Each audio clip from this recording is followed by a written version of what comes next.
नमो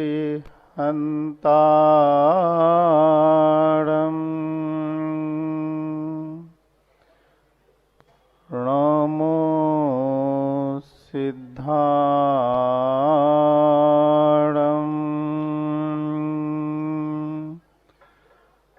नमो आयर्याणं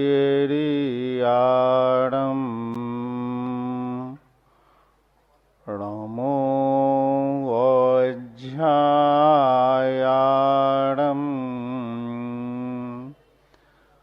नमो लोये सब्बिसाहुरम। पंच परमेष्टि भगवान की 1008 श्री अभिनंदननाथ भगवान की, संत शिरोमणि आचार्य गुरुवर श्री विद्यासागर जी महामुनिराज की, मुनि पुंगव निर्यापक समय मुनि श्री सुधा सागर जी महाराज की, हम सभी के परम पूज नगर गौरव मुनि श्री पूज सागर जी महाराज की जय हो। मुनि संघ की जय हो।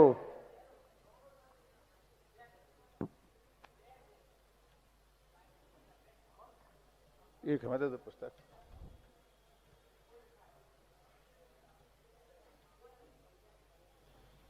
4 दिसंबर को यहाँ से बांसी की ओर बिहार हुआ था। 4 तारीख को क्यों हुआ था बोलो? हैं? नहीं, क्योंकि चौथे नंबर के यहाँ के मूल नायक हैं, इसलिए 4 तारीख को मूल नायक के सामने एक दिन पहले वार्षिक उत्सव किया है ना, और उनसे अनुमति लेकर के फिर दूसरे दिन सुबह सुबह, है ना, 4 तारीख के सुबह सुबह जाना हुआ। किस लिए गए थे? जैसे आप लोग कहते ना कि अब बहुत दिन हो गए घर में रहते, थोड़ा पिकनिक मनाने जाएं, है ना। एक बार हम लोगों का नई नई दीक्षा हुई थी। किसकी? हम लोगों की 23 मुनि एक साथ बने। पहला चातुर्मास करने के बाद आचार्य श्री बोले अब देखो तुम लोग चलो घूमने ले चल रहे हैं, घुमाने ले चले। तो फिर वो घुमाने के लिए करेली का पंचकाना रख कर आया और उसके बाद अमरकंटक ले गए। अमरकंटक कैसा रहता है? गर्मी के दिनों में अनुकूल रहता है। वैसे आचार्य श्री प्राय कर ठंडी के दिनों में अमरकंटक जैसे स्थान जाते हैं और गर्मी में कुंडलपुर में बहुत गर्मी पड़ती है तो वहां जाते हैं। तो उन्होंने पहली गर्मी में तो लॉलीपॉप दे दिया, फिर बाद में क्या किया, वहीं पर चातुर्मास कर लिया। अब चातुर्मास अमरकंटक का इतना कठिन है, वहां पर सबसे ज्यादा वर्षा होती है। तो फिर वो वहां से गर्मी के सुख तो मिला लेकिन 4 महीने में बरसात में ऐसी स्थिति थी उस समय कि कई दिनों तक सूर्य नारायण निकलते ही नहीं थे। चौके वालों को कपड़े सुखाना पड़ते थे तो क्या करते थे जैसे आप लोग दलिया सेंकते ना ऐसी स्थिति बनी। लेकिन उस चातुर्मास, वो पहला चातुर्मास का उसका फल ही मिला। तो धीरे धीरे आज वहां पर एक बहुत बड़ा मंदिर तैयार हुआ है, बहुत अच्छे स्थान पर हुआ है और भविष्य में बहुत ही जल्दी आचार्य श्री के सानिध्य में वहां पर पंचकल्याणक होने वाला है, ऐसी उम्मीद है। और 8 तारीख को यहां पर वापस आए हैं, है ना। 8 अंक क्या होता है? अष्ट कर्मों को नष्ट करने वाला होता है। तो यहां पर बहुत ही जल्दी अष्ट कर्मों को नष्ट करने की जो प्रक्रिया है वह पंच कल्याणक के माध्यम से अपन सभी लोगों के सामने आने वाली है।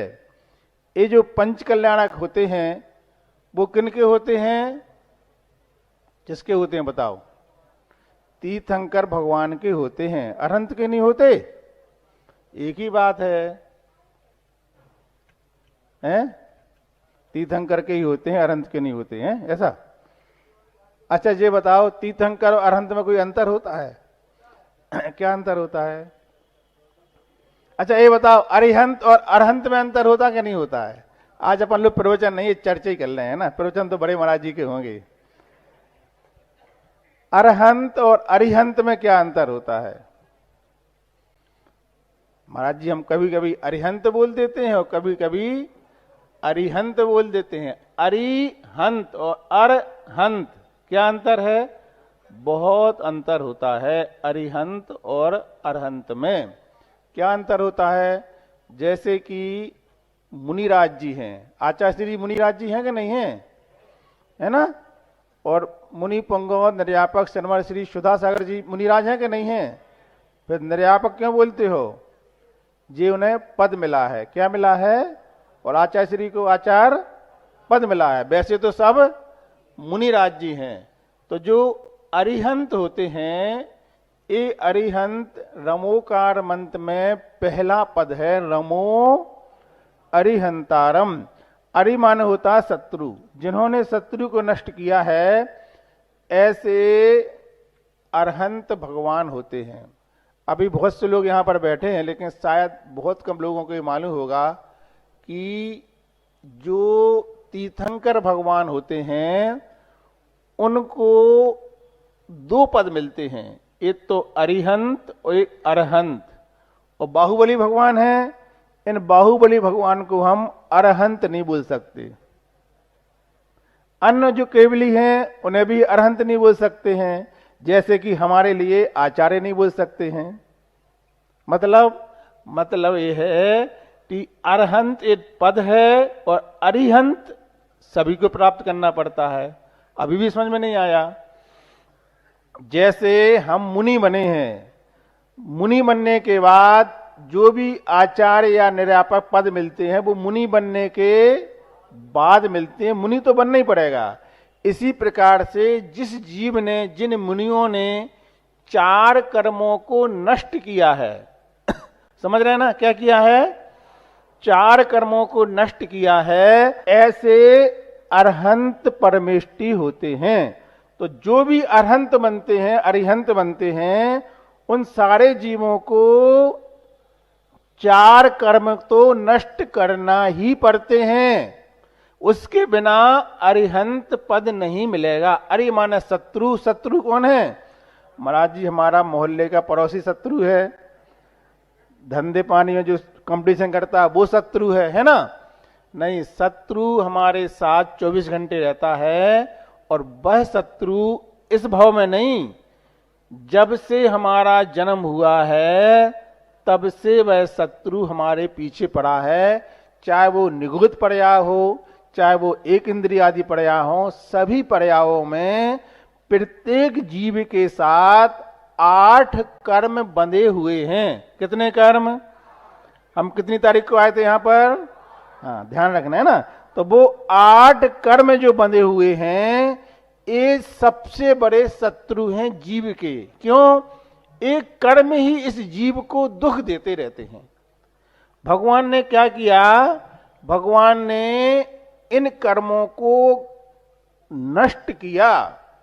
अब इसमें भी एक और शब्द आता है। आचार्य श्री विद्यासागर जी कहते थे कि ज्ञान सागर जी 3 बार अरहंत परमेष्टि को नमस्कार करते थे 3 तरह से। वो 3 शब्द क्या थे? नमो अरिहंतारम, नमो अरहंतारम और नमो अरुहंतारम। अरुहंतारम क्या है ये बताओ? है कोई? बताओ, हाथ उठाओ। वैसे आज क्लास नहीं चल रही, आज आपको 2-4 बातें ऐसी बताएंगे। हाँ बताओ भाई, जो अभी तक आपको नहीं मालूम होगा। अरुहंतारम क्या है? हाँ, बहुत सही उत्तर दिया आपने, बैठ जाओ, सही दिया। अभी अपन लोग क्या करते हैं, जैसे किसी वृक्ष को निकाल दिया, वृक्ष को निकाल देते हैं, फिर कुछ दिन के बाद वो फिर निकल आता है ना? ऐसा होता है ना? तो लेकिन जो जिन्हें अरहंत जो ने पद मिला है, 4 कर्मों को नष्ट किया है अरहंत भगवान ने, अब वो कर्म दोबारा नहीं आएंगे। एक तो नष्ट करना, एक जड़ से उखाड़ना। अरुआने जो उन्होंने जड़ से उखाड़ दिया है, इसलिए उन्हें अरुहंतारम बोलते हैं। अरुहंतारम यानी जिन्होंने 4 कर्मों को जड़ से उखाड़ा है। अरिहंतारम जिन्होंने 4 शत्रुओं को नष्ट किया है। और अरहंतारम जिन्होंने तीर्थंकर पद को प्राप्त किया है। ऐसे पंच कल्याण से युक्त, जो पंच कल्याण से युक्त होते हैं, उनके लिए क्या बोलेंगे? बोलो, सब लोग नहीं बोल रहे। अरिहंतारम के अरहंतारम। अरहंतारम कौन है? तीर्थंकर भगवान को अरहंत पद मिला है। कितने लोगों को पहले से मालूम था? बताओ, हाथ उठा के बताओ। यानी नई चीज मिलेगी ना, नहीं मिलेगी आज, है ना? ए अरिहंतारम तीर्थंकर का पद है। और अरिहंतारम, अरिहंतारम तो सबके लिए, चाहे वो तीर्थंकर हो और चाहे वो सामान्य केवली हो, 4 कर्म को सबको नष्ट करना पड़ेगा। ये 4 कर्म नष्ट करते ही आत्मा इतनी हल्की हो जाती है, फिर इसको भोजन की आवश्यकता नहीं पड़ती है। और ये अरहंत भगवान मुक्त हैं कि संसारी हैं? देखो इतने लोग बैठे हो, आप आज प्रवचन नहीं हो रहे हैं। देखो जैन धर्म की बड़ी छोटी छोटी बातें हैं, जिनकी जानकारी होना प्रत्येक जैन को अनिवार्य है। क्या बोला हमने? कोई कह रहा मुक्त, कोई कह रहा संसार, यानी एक तो सही बोल रहा है, कोई ना कोई एक गलत हो रहा है। बोलो। अब बहुत लोगों की आवाज आ रही है संसारी संसारी। तो संसारी जो बोल रहे हैं वो ही सही है। क्यों सही है? क्योंकि जैसे कि ये पूरा का पूरा ब्रह्मांड है। क्या है? पूरा ब्रह्मांड है। इसको अनंत आकाश बोलते हैं। क्या बोलते हैं? अनंत आकाश बोलते हैं। ये समझ लो जैसे ये पूरा चारों तरफ से बंद है, ठीक है ना? ये पूरा ब्रह्मांड अनंत आकाश हो गया। इसके बीचों बीच एक रचना होती है। वह रचना होती है लोक की। किसकी रचना? बोलो तो। लोक कहां पर आ गया? यद्यपि अनंत का कोई बीच नहीं होता है, लेकिन अपन कल्पना कर रहे हैं बीच में एक लोक की रचना बनी है। जहां बीच में लोक आ गया तो लोक के बाहर आकाश है, लोक नहीं है, तो अपन ने बोल दिया अलोक, यानी लोक नहीं। अलोक का मतलब जहां लोक नहीं है। ये 2 वस्तु हो गई, एक लोक और अलोक। ये दोनों कहां पर है? आकाश में है। तो आकाश के 2 भाग हुए ना, लोकाकाश और काश। आकाश क्यों जोड़ दिया? क्योंकि एक ही व्यक्ति के 2 भेद हो गए हैं। मूल क्या था? आकाश था। आकाश के बीच में लोक आया और जहां लोक नहीं है वो अलोक है। यानी अनंत आकाश को कितने भागों में बांटा? नाम बताओ। लोकाकाश और अलोकाकाश। ये स्वर्ग हैं, जो नरक हैं, निगोद हैं, मनुष्य हैं, ये सारे के सारी चीजें मात्र लोक के अंदर हैं। कहां पर हैं? और आलोक में क्या है? आलोक में आकाशी आकाश है। और आलोक कितना है? आलोक बहुत बड़ा है। कितना बड़ा है? तो इतना बड़ा समझेंगे तो अपना जीवन इतना ही नहीं समझ पाए। तो अपन को ये सुविधा हो गई कि आलोक को समझने नहीं है, क्योंकि वहां पर कुछ नहीं है। अब सब चीजें कहां पर हैं? लोकाकाश में है। वह लोकाकाश, एक कोई पुरुष अपने कमर पर हाथ धर करके दोनों पैरों को फैलाकर खड़ा हो जाएगा तो लोक की रचना बन जाती है। कैसे बनती है? कोई पुरुष कमर पर हाथ धरा करके अपने पैरों को फैलाकर खड़े हो जाए तो लोक की रचना बन जाती है। आप लोग 12 भावना पढ़ते ना, 14 राजू लोक पुरुष संठान तामे जीव अनादते। यह लोक 14 राजू कितना है? ऊंचा है। कहां पर बना है? अनंत। आज आप लोगों को सुनना नहीं है, कुछ बातें याद करके भी ले जाना है। सुन तो रोजाना रहे हो, लेकिन जब तक हम कुछ सीखेंगे नहीं कहने के लिए हम जैन रहेंगे, लेकिन जैन शब्द का हमें कुछ भी ज्ञान नहीं होगा। जैसे हमने पूछा आपसे, आप लोग पानी पीते हैं, बोलो छना पीते के बिना छना? छन के पीते हैं। अब किसी व्यक्ति को उठा रहे हैं हम, छानते हैं तो क्यों छानते हैं? बोलो, जीवों की। अब जीवों की रक्षा करते हैं वो कितने इंद्रिय जीव हैं? हाथ उठा के बताओ, एक इंद्रिय है कि नहीं है? हाँ या नहीं बोलो। एक इंद्रिय जीवों को छानते नहीं छानते हो? छान कर बचाते ना। अब जो पूरा देश सुन रहा है, समझ लो ये बात। अब पूरा देश सुन रहा है ये बात, ललितपुर वाले बैठे हैं। जो आप लोग छानते हो वो कौन से जीवों को बचाया? अब महाराज जी आप बड़ी बड़ी प्रवचन सुना दो, बड़ी बड़ी बातें बता दो, क्या होना उससे? बेसिक ज्ञान तो अभी है ही नहीं है। हर जैन की पहचान है पानी छान कर पीना। क्यों छानते हैं? जीवों की रक्षा के लिए। कौन से जीव रक्षा करते हैं? तो ये सारे के सारे जो जीव होते हैं, जितने भी जीव हैं, जे त्रिभुवन में जीव अनंत। तो जो अनंत जीव हैं, ये अनंत जीव दो प्रकार के होते हैं। कितने प्रकार के? कौन कौन से दो प्रकार के बताओ? नहीं, तुम जो बताओगे हम उससे अलग बताएंगे। संसारी और मुक्त। संसारी जीव कितने अनंत होते नहीं होते हैं? संसारी भी अनंत होते हैं और मुक्त भी जीव अनंत होते हैं। आप लोग सुनते जाओ।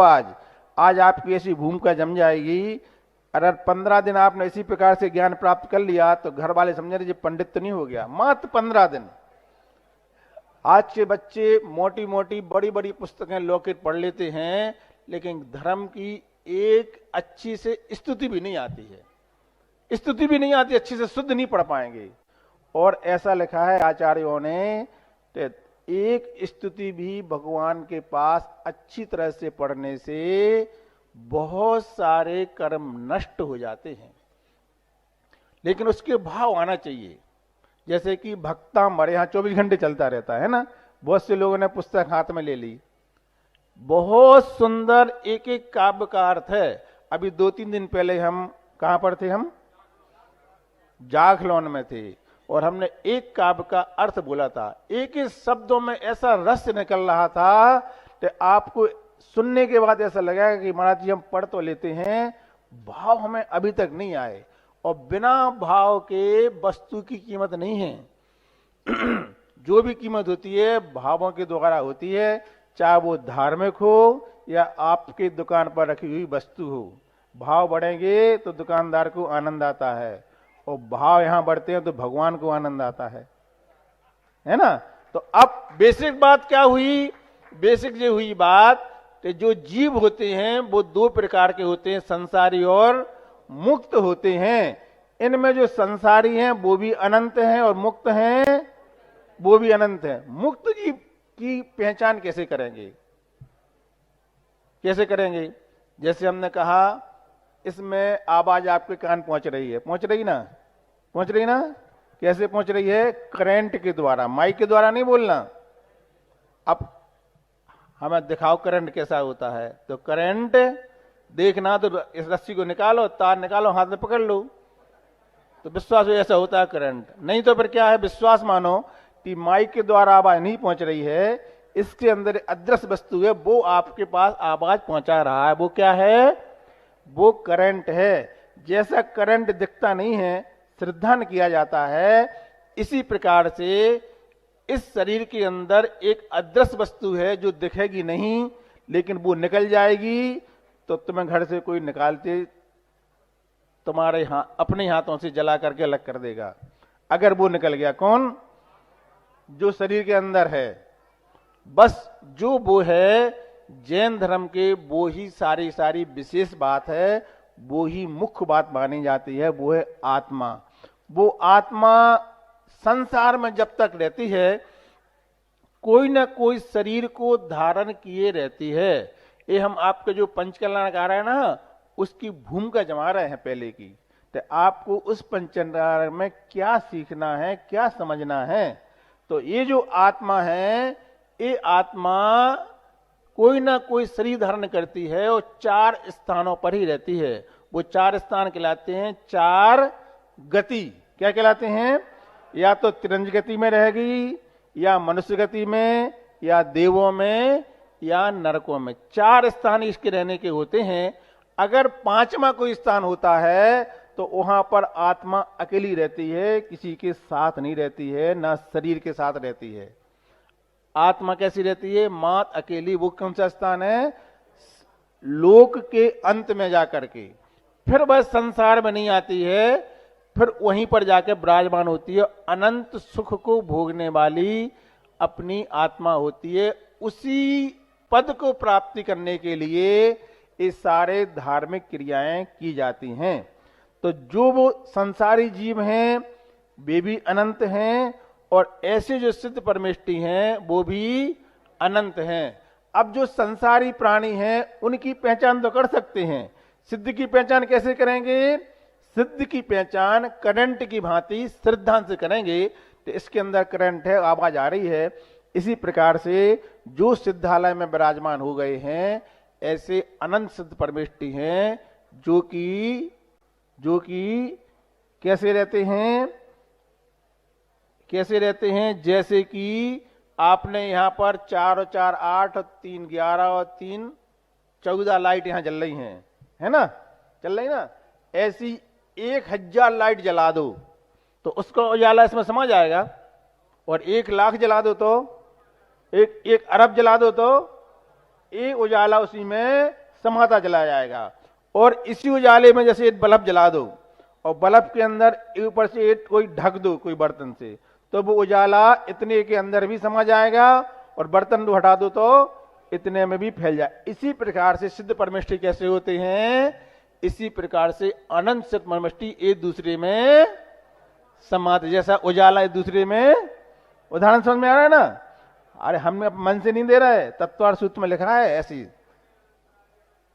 हाँ, ऐसा उसमें लिखा है, उसी में लिखा हुआ है कि जैसे जो उजाला एक दूसरे समाता जाता है उसी प्रकार से, क्योंकि शरीर है नहीं है, आत्मा की प्रदेश है, तो वो सिद्ध परमेष्टि ऐसे अनंत वहां पर विराजमान है। अब संसारी प्राणी की पहचान कैसे होती है? बोलो। संसारी प्राणी की पहचान इंद्रिय के द्वारा होती है। किसके द्वारा? इंद्रियां कितनी होती हैं? 5 इंद्रियां हुआ करती हैं। इन 5 इंद्रियों से तुम अनंत जीवों को पहचान लोगे। कितना अच्छा पैमाना मिला देखो। कुल 5 इंद्रियों के द्वारा अनंत जीवों की पहचान होती है। अब इंद्रियां तुम्हें जानना पड़ेंगी, जैसे कि पहली नाक, दूसरी आंख, तीसरी कान, चौथी शरीर, 5वीं स्पर्शन, ऐसी हुई ना? ऐसे है ना? कोई तो बोलो। 5 इंद्रियां तो बता रहा है, अच्छे से बता। कौन सही बोला ना गलत बोला? सही बोला ना? अच्छा, पंचम नगर वाले बोले क्रम गलत हो रहा है। कुछ तो बताओ सही क्या है। जो इंद्रियां होती हैं ये क्रम से होंगी। आक्रम से क्या हो जाएगा? आक्रम से बोलेंगे तो ये हो जाएगा, जैसे कि हमने बोला पहली नाक, तो एक इंद्रिय जीव के पास अकेली नाक होगी, तो वो गलत हो जाएगा, नाक नहीं होती है ना? तो अपन को ये इंद्रियां क्रम से याद रखना पड़ेंगी। उससे फायदा ये होगा कि किसी ने कहा 3 इंद्रिय जीव, तो आप 3 इंद्रिय बता दोगे, जो क्रम होगा उसी से 3 इंद्रिय बनेगी। ऐसा नहीं कि 3 इंद्रिय बाद एक कान हो जाए, एक आंख और एक नाक, ये 3 इंद्रियां हो गई, ऐसा नहीं होगा। 3 होंगी तो वो क्रम से होंगी, ठीक है ना? तो जिसके पास हमने कहा कान है, तो समझ लो कितनी इंद्रिय जीव है वो? बोलो। 5 है। हमने कहा बिच्छू, कितने? 6 की, 5 की, 4, 1 2 3, कितने? बोलो। अरे कहीं दिखा ज्यादा उठा लाओ, देख लो उसके कितनी इंद्रिय है, कान है कि नहीं। उठवा दें बिच्छू को? आते तो जो भग जाएंगे इस तरफ देखते ही साथ। सांप कितने इंद्रिय? हाँ, जो वैज्ञानिक लोग हैं वो सांप में कान नहीं मानते हैं, लेकिन सर्प को अपन ऐसा करते ना तो भागता, इसका मतलब उसके पास कान है। कान का मतलब 5 इंद्रियां उसके पास विद्यमान हैं, है ना? जिसके पास कान है नियम से 5 इंद्रियां हैं। अब बिच्छू के पास कान है कि नहीं है? आंख है कि नहीं है? नहीं है नहीं है, दो तरह की बातें आ रही हैं। कहीं मिलता नहीं बिच्छू यहां पे। बिच्छू देखने में छिपकली जैसा बड़ा रहता है। छिपकली कितनी इंद्री है? लेकिन बिच्छू 3 इंद्री है। 3 इंद्रिय, देखने में बड़ा लगता है। यही तो बता रहा है आपको कि अगर आपको इंद्रियों का ज्ञान हो गया तो आप अनंत जीवों की पहचान कर लेंगे। ये छोटी छोटी बातें सीख के ही आप आगे बढ़ सकते हैं।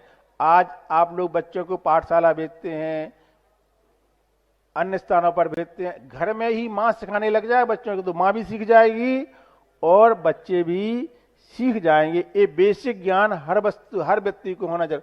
अब मां ही नहीं जानती है कि हमने पानी को क्यों छाना है, कौन से जीवों को बचाया है। तो संसारी जीव अनंत होते हैं। इन अनंत जीवों की पहचान इंद्रियों के द्वारा करते हैं। इंद्रियां 5 होती हैं। इन 5 इंद्रियों को आगम की भाषा में 2 भागों में बांटा है, जिनको तरस और स्थावर बोलते हैं, है ना। तरस और स्थावर 2 इंद्री, 3 इंद्री, 4 इंद्री और 5 इंद्रियों को जिनेन्द्र भगवान ने अपनी वाणी में तरस नाम की संज्ञा दी है। क्या दी है बोलो? आज सब लोग याद करके जाना जी। 5 जो इंद्रियां हैं, इन 5 इंद्रियों में कैसे बांटेंगे? तरस और स्थावर के 2 भेद से इनको बांट लेंगे। ऐसे हमने कहा तो इस वस्तु में तरस जीव हैं, तो आप क्या कहोगे? तो इसमें 2 इंद्री से लेकर 5 इंद्री पाए जाते हैं। हमने कहा नहीं, इसमें तो स्थावर है।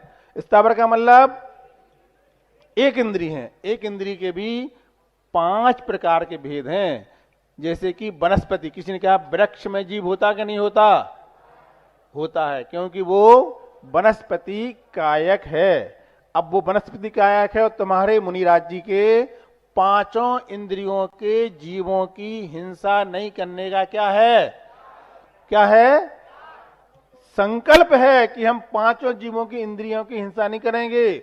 जब हिंसा नहीं करेंगे तो खा नहीं सकते हैं, और जब वो लौकी लेते हैं तो फिर 1 इंद्रिय की हिंसा नहीं ले, खा नहीं रहे वो नहीं। उसकी विधि होती है। क्या विधि होती है?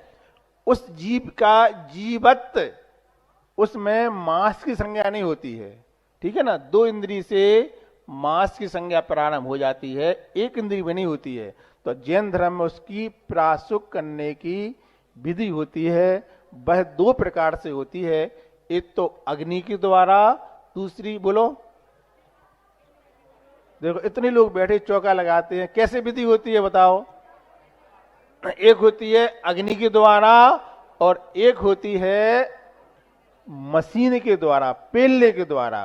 किसी वस्तु को पेल देते हैं, बांट देते हैं, तो फिर उसमें जीवत्व शक्ति नहीं रहती है, तो वो प्रासुक हो जाती है ना। ऐसे वनस्पति कायक और वनस्पति काय। वनस्पति काय बोलेंगे तो उसमें जीव है कि नहीं? सब ऐसे कान लगा सुन तो रहे हैं लेकिन बोल नहीं रहे, क्या बोल रहे हैं? वनस्पति काय का मतलब है, वनस्पति काय महाराज जी सेवन कर सकते नहीं कर सकते बोलो? वनस्पति काय ही लेते हैं, वनस्पति कायक नहीं लेते। कायक, कायक का मतलब जीव से सहित, और वनस्पति काय का मतलब जीव से रहित।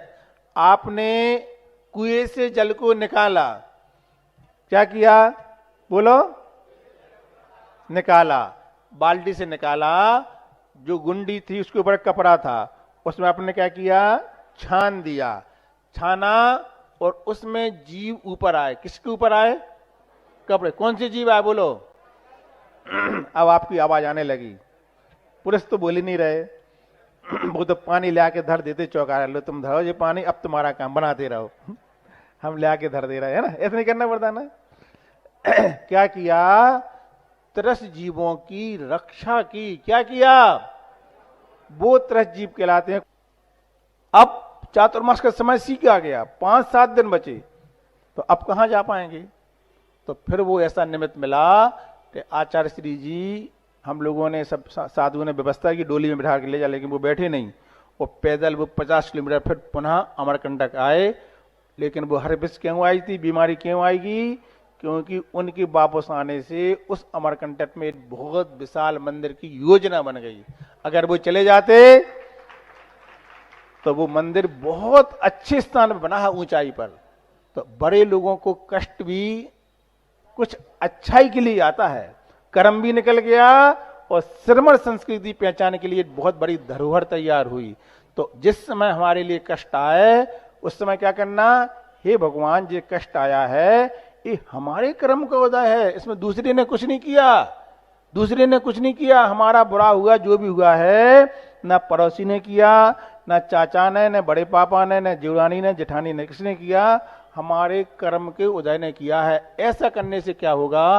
वो कर्म धीरे धीरे कट जाएगा और हमारे लिए फिर से, जैसे आचार्य श्री का शरीर इतना बीमार हो गया था, अभी कुंडलपुर में देखा, आप लोगों ने सुन लिया था कैसे हो गए थे।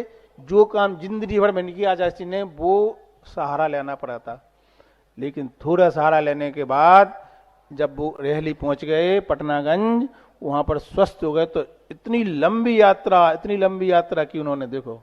और आज भी महाराष्ट्र में वो वर्धा, जहां पर विनोबा भावे की भूमि मानी जाती है, जहां पर गांधी जी ने 14 साल निकाले वहां रह करके, वर्धा में, महाराष्ट्र में है, हम भी वहां के आए हैं। आज आचार्य श्री वहीं पर विराजमान हैं। ललितपुर के पंचायत के अध्यक्ष और कमेटी के कुछ लोग जाकर के आचार्य श्री के पास पहुंचे और उन्होंने कहा कि आचार्य श्री जी, हमारी समाज की तरफ से बहुत आपसे चरणों में निवेदन है कि एक बहुत बड़ा पंचकल्याण 1993 के बाद पूरी समाज में बहुत उत्साह के साथ होने जा रहा है, कृपया आप संघ सहित पधारें। किसने कहा? समाज के लोग आज सवेरे की बात बता रहे हैं। तो आचार्य श्री ने कहा, दोनों हाथों से पूरी समाज को और जो संघ वहां विराजमान है उनको आशीर्वाद अभी और पहले से हमने कह दिया था कि बहुत अच्छी तरह से कार्यक्रम करो। किसने कह दिया? कब कहा? आज ही सवेरे। किसी के पास फोन हो तो अंचल जी से पूछ लेना जाके। आचार्य श्री जी ने बहुत प्रसन्न, देखो महामंत्री जी बोल रहे हैं, उनकी बात हो गई। आज ऐसा मंगलवार, तीज है आज, हाँ, मंगलवार को तीज पड़ जाए तो यह विजय और यश का प्रतीक होती है। आज ऐसा मुहूर्त आया, बड़े महाराज जी के सारे काम ऐसे होते हैं। सारे लोग कमेटी वाले बोल रहे थे परसों, महाराज जी आप दोपहर में प्रवेश करना, दोपहर में, सवेरे बहुत ठंडी रहती है, बहुत ठंडी रहती है। लेकिन बड़े महाराज जी तो बड़े महाराज जी हैं, उनको तो ऐसा मुहूर्त निकालते हैं। अरे दोपहर में आते तो बहुत तेज धूप थी, बहुत तेज धूप थी, और सवेरे से सूर्य देव, ये सारे जितने भी देव होते सब उनके चरणों में अपने आप आके नतमस्तक। किसके चरणों में? जिसके अंदर धर्म विराजमान रहता है, धर्म विराज। तो उनका निर्णय इतना अच्छा हुआ, सवेरे प्रवेश किया। ऐसे आचार्य श्री ने कहा, हमने महाराज जी को पहले से आशीर्वाद दिया है और अभी भी दोनों हाथों से खूब खूब आशीर्वाद है। यह कार्यक्रम बहुत अच्छे से हो और पूरी समाज की एकता के साथ, प्रसन्नता के साथ इस काम को करना है। आचार्य श्री ने आशीर्वाद दे दिया और महाराज जी का सानिध्य भी आप लोगों को मिल गया है। अब आपकी क्या तैयारी है? ऐसे बोलते ना बड़े महाराज जी, बोलो अब आपकी क्या तैयारी है, क्या करना है? ये सारी बातें आप लोगों को समय समय पर सुनने मिलेंगी। तो इस पंचकल्याणक में हमें क्या तैयारी करना है? मात्र भगवान के पंचकल्याण को देखना नहीं है, कुछ शिक्षा भी लेना है। बोली हमने ले ली, तैयारी है, लेकिन आत्मा की पवित्रता कैसे बनती है, इस बात को भी समय समय पर समझना है। तो वो अमरकंटक का जो चातुर्मास हुआ वो इस निमित्त से हुआ था, लेकिन फिर बाद में वहां रहने के बाद कुछ ही दिनों के बाद आचार्य श्री शरीर कैसा हो गया? कंचन की तरह चमकने लगा था। उसी चातुर्मास में बहुत स्वस्थ हो गए, बढ़िया हो गए। तो उन्होंने जब भी कोई आपत्ति आए तो हमारा कर्म का उदय है, विपाक विचय और दूसरे का कष्ट दूर हो। ये कौन सा है? अपाय विचय। अपाय मतलब खोजना, उपाय करना। किसके लिए? हे भगवान इनका कष्ट दूर हो। जी दो बातें आप लोग याद रखो जिंदगी भर के लिए। अपाय विचय धर्म ध्यान, और जब दूसरे का कष्ट हो तो क्या करना है, हे भगवान इसका कष्ट दूर हो जाए, बस बहुत बड़ी शिक्षा मिल गई। और अपने ऊपर परेशानी आए तो ये हमारे कर्म का उदय है, हमने कोई ऐसे कर्म बांधा था, इस वजह से ये हमारे लिए आपत्ति आई है। तो ऐसे दोनों धर्म ध्यान के द्वारा हम बहुत सारा पुण्य इकट्ठा कर सकते हैं, बिना पूंजी के, मात्र कमाई ही कमाई, कमाई ही कमाई। बिना पूंजी का मतलब किसी दूसरे ने चौका लगाया, मेहनत उसने की, अपन ने क्या किया, भगवान इसके यहाँ अच्छे से हार हो जाए, बस संपत्ति चालू आपकी। बताओ अपन क्या कर रहे हैं, पैसा कमाने में समय गंवा रहे हैं, ऐसा है नहीं महाराज जी, सबसे ज्यादा उपयोग तो वही हो रहा है। नहीं, जो पैसा कमाया है, मकान बनाया है, वो 25-40 साल साथ देने वाला है, मात्र 50 साल दे देगा साथ, मतलब जो शेष आयु बची है। अब 40 को तो 50 और 90 साल हो जाएंगे। लेकिन जो आपने धर्म द्वारा पूंजी कमाई है, बहुत अच्छा कह करके पूंजी कमाई है, पूजा करके पूंजी कमाई है, दान देकर पूंजी कमाई है, पंचकल्याण में पात्र होकर जो कमाई है, वो कमाई क्या करेगी, अगर तुम्हारे साथ ईमानदारी से चली गई। ध्यान से सुन रहे नहीं सुन रहे आप लोग, एक आपके तिजोरी के नोट वाली कमाई और एक धार्मिक क्रिया के द्वारा, भावों के द्वारा कमाई। ये भावों की कमाई तुम्हें इन 4 गतियों में से नरक और पशु गति को जाने में बीच में दीवाल बन, नहीं, ये तो धर्मात्मा जीव है, ये तो धर्मात्मा, इसको यहां जाने ही नहीं। इसके पास क्या है, पूंजी है। कौन सी पूंजी, तिजोरी के नोट वाली नहीं, भावों की। कौन से भाव, धार्मिक क्रिया के द्वारा किए गए भाव। इसलिए हे संसारी प्राणी, हे धर्मात्मा लोगों, जो पूंजी इकट्ठी हो जाए वो पूंजी बहुत जल्दी खिसकती है, पानी की तरह। पानी की तरह मतलब हाथ में भर लो पानी, हम भरा है और वो गिरता खाली हो जाता है। तो ये भाव कैसे हैं, जरा से हम बिगड़ जाते हो, भाव बिगड़े पूंजी खिसकी, भाव बिगड़े और पूंजी खिसकी, ये बहुत जल्दी खिसकती है। इसलिए भावों को संभालते रहो। अगर संभालते चले गए तो जीवन के अंतिम समय में इन्हीं भावों के साथ तुम चले गए तो जैसी गति और जैसी मति वैसी ही गति होती है। अगला भाव ऐसा मिलेगा इस पूंजी के द्वारा, जाते ही साथ विमान तैयार, और साक्षात तुमने पंचकरण किया था, पात्र बने थे, वहां सचमुच का समोसरण तैयार। आप यहां बैठ करके ये बात सुन भी रहे हैं तो भी आपका अभी बहुत जम के मीटर चल रहा है, पुण्य का बहुत जम के चल रहा है। अभी कितने लोग हैं जो यहां नहीं आ पा रहे, बाहर को खड़े हों, कितने लोग हैं का चुस्की लग रहा है, उन्हें ठंडी लग रही होगी, किसके लोग हैं जो अब रजाई ओढ़े बैठे होंगे, उन्हें ठंडी लग रही, वो रजाई में दुखे हैं अभी, है ना। तो ये ठंड कैसी है, जैसी मानो वैसी है, जिसको हमें लग रही तो लगेगी, नहीं मानो है कुछ नहीं, 7 बजे निकल के बाहर आ जाओ, 6 बजे आ जाओ, 5 बजे। मुनि आज क्या करते हैं, 3 बजे उठते हैं, लगती है ठंड, कुछ नहीं, जैसी मानो वैसी है। तो जिसने इस पूंजी को बना लिया है, एक एक क्रिया के द्वारा यह पूंजी इकट्ठी होती है। ये संसारी जीव जो होते हैं ये अनंत होते हैं, इनकी पहचान इंद्रियों से होती है। इंद्रियां 5 होती हैं, इन 5 इंद्रियों को 2 भागों में विभाजित करते हैं, एक तरस और स्थावर। तरस कहने से क्या होता है, 2 इंद्री से बोलो क्या संज्ञा दी है। ये एक शब्द भी याद कर लोगे तो भगवान की वाणी का शब्द है। आपको क्या याद रहता है, शादी की सालगिरह याद आने वाली हुई है वो याद रहती है, जन्मदिन अपना याद रहता है। लेकिन अब हम इतने लोगों में पूछ लें कि आज कौन सी तारीख है, बोलो 10 तारीख है। आज क्या हुआ था, आज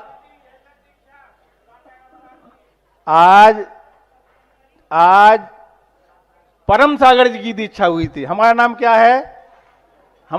है, और आज परम सागर की दीक्षा हुई थी। अब परम और पूज्य, परम सागर कौन आ गया जी बता, पूज्य तो सुना है आपने। आज परम सागर जी की दीक्षा हुई थी, हैं? हाँ, नैनागर में क्षुल्लक दीक्षा 10 जनवरी को हुई थी। तो जी आपको याद है? नहीं है याद। अपना जन्मदिन याद है, और सब बातें, बच्चे का जन्म, बच्चे के पापा का जन्म, अपना जन्म, ये क्या है? इस संसार की जो बातें कहलाती हैं, इसमें चुन्नू सा पुण्य नहीं मिलता। आप लोग यहाँ के बैठ गए हो ना, ये बैठने का कीमत कम नहीं समझना, ऐसा नहीं समझना हमारा समय खराब हो रहा है। साक्षात मुनिराज के मुख से एक शब्द भी सुन लो, ना जाने कौन सा शब्द हमें जीवन को बदलने के कारण बन जाए। एक शब्द के द्वारा ना जाने हम हमारे जीवन में उतर जाए, कितनी पूंजी बन जाए हमारी। इसलिए गुरु के वचन बड़े ध्यान से सुनो। जी सुन रहे हैं ना, जी लाइव वाले सुन रहे हैं जी, ये तो सब चाय बनाते जा रहे हैं, लड़ते जा रहा है, झगड़ते जा रहा है, सुनते हैं। उनसे पूछा क्या? अरे महाराज जी आपके प्रवचन हुए, बहुत आनंद है। क्या आया? अरे बहुत अच्छे प्रवचन हुए आज आपके, हम सुन रहे थे, आज आप बोले थे ना। हाँ बोले थे। क्या बोले थे? अरे वो थोड़े चाय बना लेते, बीच में ध्यान नहीं है, लेकिन हम सुने हैं पूरे, आपके आ रहे थे। चाय बनाने लगे थोड़ी सी, वो घर में वो आ गए, वो जाने वाले थे ना, तो वे घर के प्रवचन तो चाय वाले प्रवचन है वे, है ना, वे सुने नहीं जाते। वो तो बस महाराज जी आज आपने तारीफ बहुत करने, अरे बहुत अच्छी महाराज आपने बीच में वैसे कहा था। हाँ, फिर उसके बाद क्या कहा था? उसके बाद तो हम पूरी बनाने लगे। तो घर के प्रवचन तो वो नहीं माने जाते हैं, वो तो चालू रहता है।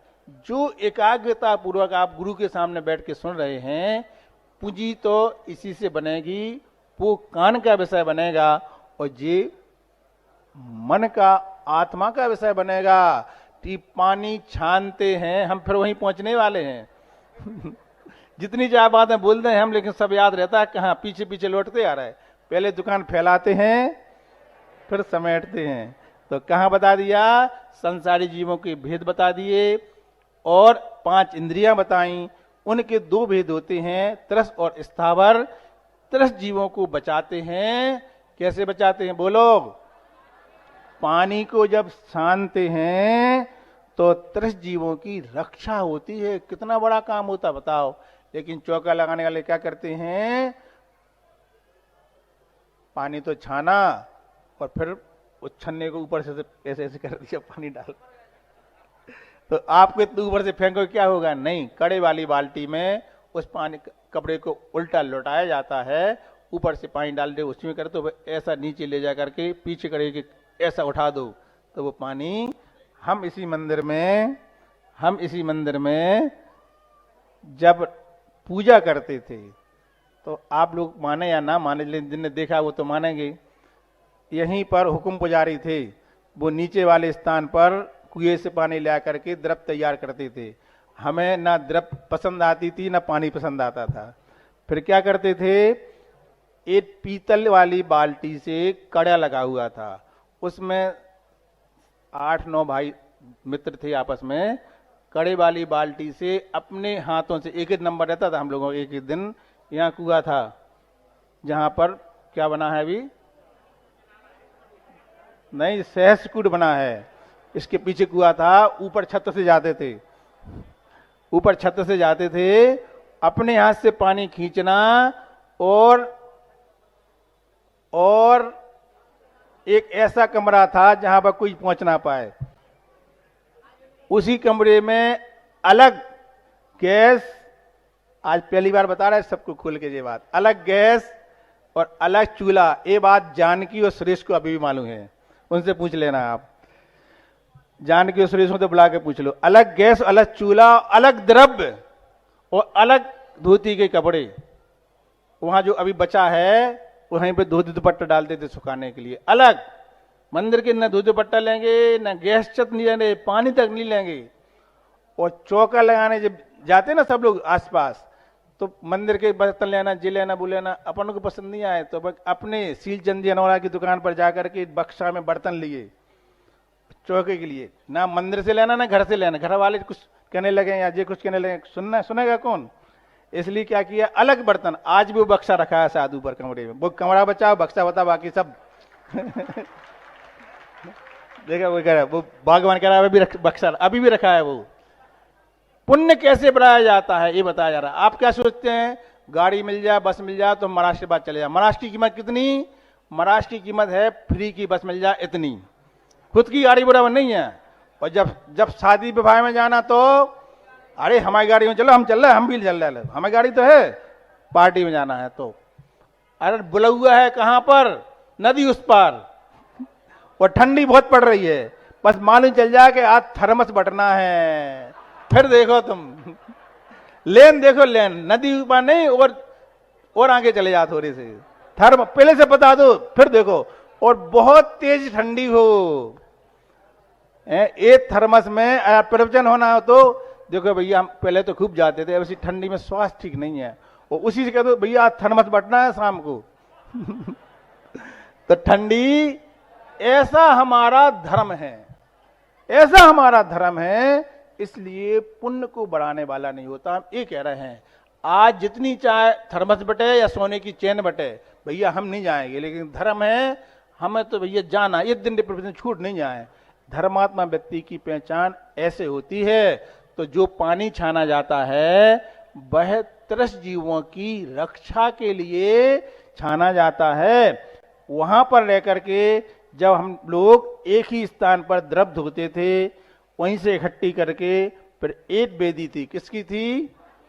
शांतिनाथ भगवान की। एक ही वेदी पर 9 लोग है ना, 9 में से एक साथ आधे दर्जन मुनि बने। कितने बने? और ऐसा इतिहास आचार्य श्री विद्यासागर जी की सैकड़ों दीक्षा दे दी, लेकिन ऐसा कभी नहीं हुआ कि एक नगर के एक क्रम से 6 मुनि बने और 6 के 6 ही मुनि पुंगव सुधा सागर महाराज जी के शिविर की देन थी। तब से ये शुरुआत हुई, ना वो शिविर लगता ना अपन मुनि बनते। ऐसे बैठे होते आपके बीच में कहीं टोपा लगा के वो उस शिविर के पहले रात्रि भोजन भी करते थे, सब करते थे। धैर्य सारा जी दवाई देने जाते थे तो वो सबसे पूछे रात्रि, हमसे तो ऐसे नहीं, हमसे पूछ लिया, हम करते थे रात्रि भोजन। और शाम होते ही क्या, शाम को 6 साढ़े 6 बजे महाराज जी को समाज में बैठा ला और सीधे कैंटीन सील की रात ही में करना। लेकिन पहला शिविर लगा, कैसा निमित्त होता है गुरुओं का। वो 1993 का चातुर्मास ऐसा चातुर्मास था, कहने के लिए 4 हो गए यहाँ पर। उस चातुर्मास में वृत्तियों की संख्या बहुत ज्यादा बड़ी थी। ब्रह्मचारिणी बहने भैया बहुत से उस समय बैराग के मारे पड़े, जो भैया लोग हैं अभी बहुत से, वो भी उसी समय के बैराग से निकले हुए हैं। ऐसा मुनि पुंगव सुधा सागर महाराज जी का इस ललितपुर की नगरी के एक एक व्यक्ति के ऊपर बहुत बहुत बहुत बड़ा उपकार है। जब एक क्षेत्रपाल मंदिर था, अब क्या हो गया? अभिनंदनोदय तीर्थ क्षेत्र हो गया। हमने महाराज जी से कहा था, सुन तो नहीं रहे हमने महाराज जी से कहा था इसका नाम हमें रख लेने दो। उनने सुना नहीं। हम एक दिन प्रवचन थे 10 लक्षण में, हमारा नंबर जब तक आया, जब तुमने नाम बोल दिया, हमने सोचा था इसका नाम रखेंगे हम संस्कारोदय सुधा तीर्थ क्या रखेंगे? संस्कारोदय सुधा तीर्थ। क्योंकि संस्कारोदय शिविर का प्रारंभ इसी से प्रारंभ हुआ है, और ऐसी उन्हें देन मिली कि उस संस्कार शिविर से 6 मुनि बने, जिनका इतिहास अभी तक दोहराया नहीं गया। अन्य स्थानों से 6 की जगह 8 मुनिराज भी हैं, लेकिन एक साथ एक क्रम से कहां से कहां तक? श्रेयान सागर से लेकर शांतिनाथ भगवान की शांति तक, ऐसे एक क्रम से 6 मुनि बने हैं। ऐसी भी विशेषता अभी तक कहीं से ऐसा नहीं हुआ कि एक ही नगर से एक साथ 6 मुनि बने, और 6 के साथ किसी ने कहा भैया 6 नहीं, हम भी 7 चलेंगे। वे 7 आने से 7 हो गए, 7 आने से 7 हो गए, 7 आने से मुनिश्री भाव से। बताओ, अभी तक रिकॉर्ड ऐसा नहीं है कि अपने नगर से एक परिवार से 2 मुनि बने हो, हमें मालूम नहीं है बने हो तो। और कमी रही थी, और कमी रही थी। तो अभी तक सुना था आपने 3 भैया निकल गए, अब 4 भैया निकल गए, लेकिन ललितपुर से भैया नहीं भतीजा निकल गया है। देखो कितनी बड़ी बात है, अपने घर में अकेले होते हुए भी जब बैराग आ जाता है तो फिर वो साथ के बाद क्षुल्लक सुधार सागर जी और तन्मय सागर जी, आज वो सुधार सागर जी, योग सागर जी महाराज जी के पास जितने क्षुल्लक जी हैं उनमें सबसे बड़े कौन से हैं? क्षुल्लक सुधार सागर जी हैं। जब वो दीक्षा ले रहे थे तो वो सुधा सागर महाराज जी के जस्ट सामने बैठे थे, तो उनका नाम बोला सुधा सागर, हमने सुना सुधा सागर जी नाम बोल गया, दोबारा पैदा होगा जस्ट सामने। आप वीडियो देख लेना, आप हमारे पास फोटो है, हमारे पास देखना तो देख लेना। तो उनका नाम सुधा सागर जी सामने बैठे थे और सुधा सागर जी ने क्या कर दिया? सुधार कर दिया। कभी ध्यान दिया आप लोगों ने बातों को? ध्यान कर लिया करो। सुधार सागर जी कहाँ बैठे थे? सुधा सागर जी के सामने बैठे थे और नाम क्या रखा गया? सुधार सागर जी। और जो अपने में तन्मय थे, ऐसे अमित भैया, वो दो महाराज जी पहले से परिवार से निकले और तीसरे तन्मय सागर जी हैं। मात्र एक माँ अकेली रहती है घर में, उनको आप सबके भरोसे छोड़ गए हैं। तो ये समाज पर विश्वास था, समाज ध्यान रखेगी। इस समाज का कर्तव्य होता है जब भी मतलब सम्मान की दृष्टि से देखो कि उन्होंने देखो कितना बड़ा काम किया। भाई एक और है, लेकिन वो कहाँ रहते हैं? दूर रहते हैं। वो कई बार कहते हैं कि माँ हमारे पास आ जाओ, हमारे पास आ जाओ, बहुत अच्छे से रखते हैं, अच्छी बहू भी है। लेकिन बात क्या है? मन तो ललितपुर में लगता है, मन अभिनंदनोदय में लगता है, वहां ललितपुर नहीं है और यहां पर उनकी मां नहीं है। क्योंकि मां को आना है तो वो हमारे ले चलो साथ में, ललितपुर भी ले चलो। ललितपुर लेके कैसे ले जाए साथ में? मां तो ले जाएंगी, लेकिन कोई बात नहीं, उस मोहल्ले के समाज को इतने अच्छे से रखते हैं, उन्हें एहसास नहीं होने देते। ये सारे की सारी जो संबंध बनते हैं, ये बहुत बड़े पुण्य आते हैं पूर्व भव के, तब इस प्रकार के संस्कार बनते हैं। देखो ये 17 ब्रह्मचारी तो आचार्य साहब पहले से थे कुंडलपुर में, लेकिन सैकड़ों ब्रह्मचारी कह रहे थे आचार्य जी हमें दीक्षा दो, हमें दीक्षा दो। लेकिन उनमें से आचार्य जी ने ललितपुर के केवल एक अमित भैया को और लिया, किसी को नहीं लिया। 17 पहले से थे निश्चित, एक को लेकर के 18 दीक्षाएं कुंडलपुर में हुई और 22 दीक्षाएं सिरपुर में हुई। किसके लिए हुई? शिवपुर जाने के लिए हुई। सबको कहां जाना है? शिवपुर, भगवान के पास पहुंचना है। ऐसा अच्छा काम करने से क्या फल मिला? अपनी द्रव्य, अपने वस्त्र, अपना पानी क्रिया से करने से एक ही स्थान पर खड़े होने वाले 6 भाई लोग एक साथ, आचार्य जी कई बार बोलते देखो हमने तुम्हें सीधा IAS बनाया है, प्रमोटेड वाले नहीं हो, डायरेक्ट वाले हो, कई बार बोलते थे आचार्य जी, सीधे बनाया है। तो ना हमारी तो ना प्रतिमा थी, ना क्षुल्लक, ना एल, सीधे क्या मुनि पद के प्राप्त हुआ। ये पद कैसा होता है? जिनेन्द्र भगवान का दिया हुआ पद है। इसलिए क्यों बता रहे हैं? अच्छी क्रिया करने से, अच्छे भावों करने से आप कर्तव्य करते चले जाओ, फल तो सामने इंतजार कर रहा है। धर्म कैसा है? धर्म तो ऐसा है जो दुखों से निकाल करके तुम्हें सुख में धरता ही है। बस तुम्हारे भावों की अपेक्षा रखता है, हमारे भाव अच्छे हों तो हमारे लिए जो हम पानी छानते हैं उसमें तरस जीवों की रक्षा होती है। जो पानी छन के नीचे आ जाता है वह कहलाता है जल कायक, उसमें एक इंद्रियपन रहता है। इसलिए मुनिराज जी उस जल को भी नहीं लेते। कौन सी जल को? जो छन के नीचे आता है। फिर क्या करते हैं श्रावक? उसको प्राशुक करते हैं तो वो एक इंद्रियपन में नहीं रहता है, तब उसको ग्रहण करते हैं। इसलिए पानी छानने की विधि क्या है? पहले त्रस्त जीवों को बचा करके वो वापस उस कुएं में डाल दो, क्योंकि त्रस्त जीवों की हिंसा का त्याग श्रावक का भी रहता है। लेकिन श्रावक एक इंद्रिय जीवों की हिंसा से नहीं बच पाता है, तो वह क्या करता है? उस विधि को करता है। किसको? जल कायक को जल काय बना देता है। ऐसे त्रस और स्थावर के भेद से 5 इंद्रियों के 2 भेद होते हैं। इसके और आगे होते हैं, आगे भी होते हैं। बताओ, अब नहीं बता रहे क्योंकि 10 बज गए। आप लोग घड़ी नहीं देख रहे, हमारे सामने घड़ी दिख रही है। आज का अपना समय हो गया है। आगे पंचकला के बारे में और छोटी छोटी जानकारी अपन जाएंगे, समय समय पर सीखेंगे। इसी भावना के साथ अहिंसा परमो धर्म की, संत शिरोमणि आचार्य गुरुवर श्री विद्यासागर जी महाराज की, मुनि पुंगव निर्यापक समर मुनि श्री सुधा सागर जी महाराज की, परम पूज नगर गौरव मुनि श्री पूज सागर जी महाराज की।